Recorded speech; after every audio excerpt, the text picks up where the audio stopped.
Bonjour à tous, bienvenue dans ce programme de formation, études, dimensionnement et installation des systèmes solaires photovoltaïques. Thème: comment choisir son contrôleur de charge. Donc aujourd'hui, on s'intéresse comment faire le choix du contrôleur de charge MPPT. Ce programme vous sera présenté par Samuel Tête de GESAC. Ne manquez pas donc de vous abonner, de liker, partager pour permettre à d'autres personnes de bénéficier de ce module de formation. D'accord, caractéristiques et choix d'un régulateur de tension.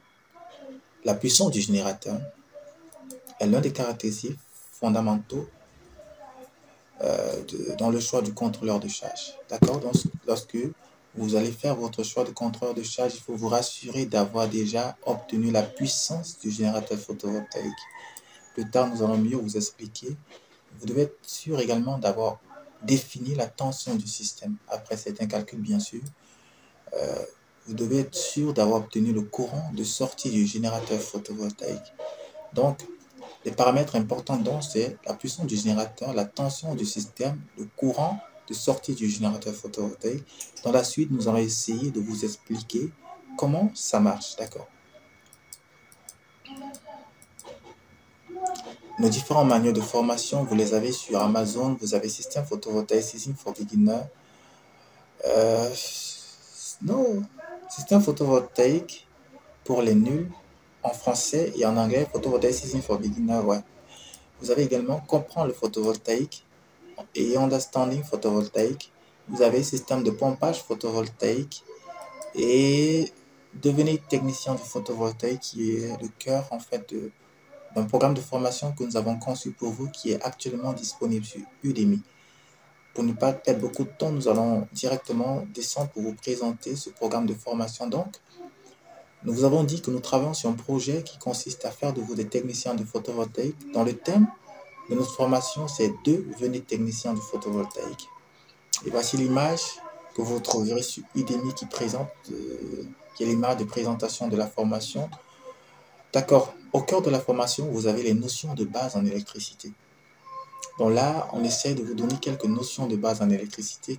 À un moment donné, après vous avoir expliqué un tas de choses, nous allons vous donner quelques exercices sur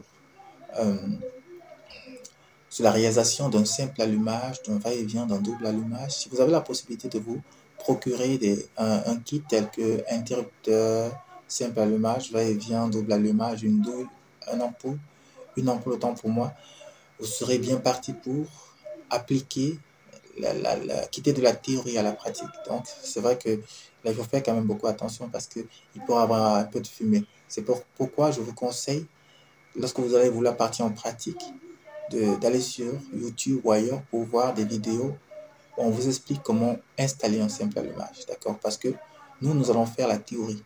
On va dessiner sur du papier. Et après, si vous voulez faire vous exercer en pratique, vous irez donc regarder d'autres vidéos quelque part où vous pouvez trouver, où on vous apprend comment connecter, comment ça marche. Et c'est vraiment simple et ça va aller. D'accord? Donc, vous aurez les notions de base en termes de protection, en termes de sécurité, parce que quand on s'engage à travailler sur le courant, il faut se rassurer de veiller sur la sécurité, que ce soit des personnes ou des biens. D'accord?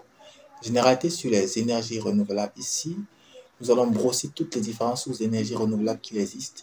Nous allons essayer de donner leur description, leur mode de fonctionnement, et puis juste pour vous donner une idée. Et puis nous allons nous attarder beaucoup plus sur le photovoltaïque parce que c'est au cœur de notre formation. Et là, nous allons vous présenter directement les différents équipements qui entrent en jeu, complétés sur cette image. Vous avez un onduleur, des batteries, oui. Et vous avez forcément un contrôleur de charge. Oui, là, on a un onduleur, on a un contrôleur de charge, on a des batteries et bien d'autres accessoires. Vous avez les panneaux. Et pour que les panneaux soient sur le toit, il faut forcément des accessoires. Pour que ces équipements soient fixés sur le mur, il faut forcément des accessoires. Donc, du coup, nous vous présentons les accessoires qui entrent en jeu lorsqu'on parle d'un système photovoltaïque.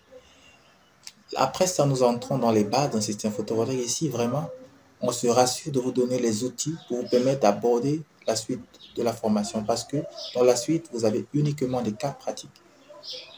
Les systèmes connectés au réseau, les systèmes non connectés au réseau, les systèmes backup. Après ça, nous partons sur PV System. Donc, Cette formation est vraiment utile pour vous. Je vous encourage à nous retrouver sur Udemy pour avoir cette formation. D'accord? Vous retrouverez le lien de la formation en description. Donc, après avoir parcouru la vidéo, après avoir appris comment faire le choix du contrôleur de charge, nous vous encourageons à cliquer sur le lien qui vous conduit vers la vidéo sur Udemy. Et grâce à cela, vous pourrez à la fin vous dire technicien du photovoltaïque parce que vous aurez acquis des fondamentaux et puis des éléments si strictement nécessaires pour aborder des projets photovoltaïques. Pourquoi même nous faisons tout ça? C'est parce que nous nous sommes rendus compte que plusieurs personnes s'intéressent au photovoltaïque mais n'ont pas les compétences nécessaires et plus tard créer des systèmes photovoltaïques qui ne fonctionnent pas normalement. Donc, pour éviter, puisqu'on sait que l'un des premiers problèmes, c'est le dimensionnement, nous sommes dit, pourquoi ne pas vous proposer des outils pour vous permettre de dimensionner proprement vos systèmes photovoltaïques. Quant à la pratique, il y aura certainement sur YouTube des vidéos qui pourront mieux vous expliquer comment ça marche. Généralement, peu de personnes ratent dans le cas de la pratique. La plupart ratent leur dimensionnement dans le cas des calculs. C'est pourquoi nous attendons beaucoup plus sur les calculs. D'accord, on va venir directement dans le choix de la tension du système. Plusieurs personnes savent déjà comment ça marche, puisque dans les vidéos précédentes, nous avons expliqué comment ça marche. Donc, il vous suffit de calculer la puissance du générateur. Lorsque vous avez la puissance du générateur, vous venez vous comparer dans ce catalogue. Si c'est 500 watts, vous savez que si c'est inférieur à 500 watts ou égal, vous allez prendre 12 volts. Si c'est compris entre 500 watts et 200 watts, vous savez que vous allez prendre 24 volts. Lorsque c'est compris entre 2000 watts et 10 000 watts, vous savez que vous allez prendre 48 volts, ainsi de suite. Et maintenant, concernant les tensions maximales, il faut déjà noter que la tension maximale que j'indique ici, c'est la tension du panneau, du module. Donc, ça veut dire que quoi? Lorsque vous allez partir sur le marché, vous n'allez pas trouver des modules de 12 volts. Vous allez trouver les modules de 18 volts, de 36 volts, ou bien, bref, sensiblement égal. Donc, lorsque vous dites tension de système maximale, c'est en fait, on tire ça de la somme des tensions maximales que vous obtiendrez lorsque vous allez connecter vos panneaux, soit en série, soit en parallèle. Donc, c'est un peu de ça qu'il s'agit. Donc, dans ce cas, par exemple, vous aurez juste, puisque en 12 volts, vous aurez juste un module qui sera branché en parallèle avec les autres, dont la tension sera autour de 18 volts. Elle ne doit pas être dans les 36 volts, sinon elle va créer votre contrôle de charge. Votre contrôle de charge, à moins que ce soit un contrôle de charge MPPT, ce qui concerne notre formation actuelle. Donc, du coup, vous avez donc les tensions, vous pourrez donc associer, si vous avez pris des panneaux de 18 volts, vous pourrez associer 2 pour avoir la 36 volts. Vous pourrez associer 4 pour avoir la 72, la tension du système qui est 72 volts, et ainsi de suite. D'accord. Donc, dans notre cas, nous avons la puissance du générateur qui est égale à 3640 watts crête. Donc, nous nous retrouvons dans cet espace-ci.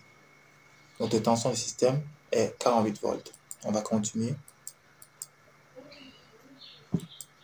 Maintenant, on entre dans l'autre caractéristique qui est l'intensité du courant que le contrôleur de charge pourra supporter. Pour cela, il faut utiliser la puissance du générateur que vous allez diviser par la tension maximale du système que nous essayons de vous expliquer.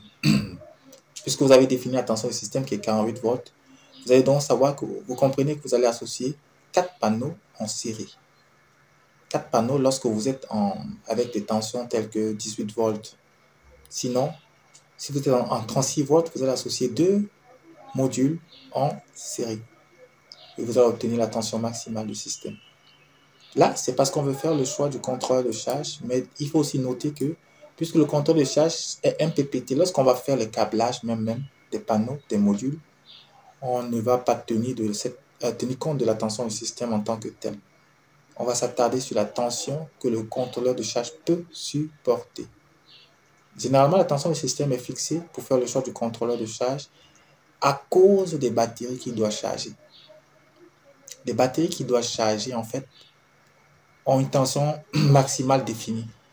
Ça veut dire si vous êtes en 12 volts, c'est 12 volts. Si vous êtes en 48 volts, c'est 48 volts. Si vous êtes en 24 volts, c'est 24 volts. Si vous essayez de prendre un contrôle de charge de 12 volts pour un système 48 volts, ça ne sera pas bon du tout. Je ne souhaite même pas être à votre place à ce moment-là. Donc, du coup, La tension du système est vraiment calée. Quand vous avez choisi votre tension du système, le câblage des batteries doit être vraiment proportionnel à ça.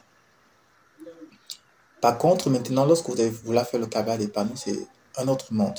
On va avancer et vous allez comprendre un peu. On va essayer de vous aider à comprendre. Maintenant, on va faire le choix du contrôle de charge en question.